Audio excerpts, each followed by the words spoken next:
40 gram protein आणि 500 calorie. मी आज जे तुम्हाला मील सांगणार आहे ते तुम्ही तुमच्या पोस्ट वर्कआउट मील मध्ये घेऊ शकता. त्यासाठी आपल्याला 100 ग्राम पनीर लागणार आहे. त्या पनीरला आपण मीडियम पीस मध्ये बारीक करून घेऊया. पनीरला असे बारीक करून झाल्यावरती आता जे वेळ येते ते मसाले टाकायचे. आणि हा, तुम्हाला जे मसाले आवडतील ते तुम्ही टाकू शकता. आणि मी जे मसाले टाकतो ते तुम्हाला सांगतोच. अर्धा चम्मच हळद. आणि हा, तुम्हाला जे मसाले तुम्ही टाकायचे ते तुम्ही टाकू शकता, कारण की मला जास्त मसाले खायला आवडत नाही, म्हणून मी फक्त हळद आणि थोडीशी कोथिंबीर, थोडीशी चटणी घेऊ आणि थोडीशी मीठ मिक्स करून घालूया.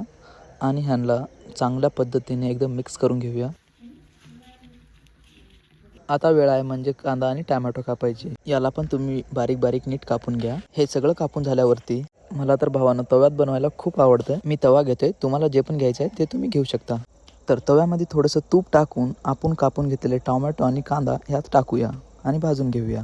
कांदा आणि टोमॅटो हे नीट भाजायचं आहे, हे लक्षात ठेवा. हे नीट भाजून झाल्यावरती आपण तयार केलेले मसाला पनीर ते ह्यात टाकून घेऊया. 5 मिनिटं शिजून घ्यायचं आहे. तर 5 मिनिट झाल्यानंतर आपल्याला त्यात 150 ग्राम भात मिक्स करायचा आहे. पनीर आणि भात एकदम खतरनाक मिक्स करून घ्यायचा आहे, त्यामुळे नीट मिक्स करून घ्या. मग याला पण 5 मिनिट असं ठेवून आपण याला एका भांड्यात काढून घ्यायचं आहे. आणि त्याच्यावरती असं थोडीशी कोथिंबीर टाकायची आहे. आणि यामध्ये तुम्हाला 40 ग्राम प्रोटीन आणि 500 ग्राम कॅलरीज मिळून जातील.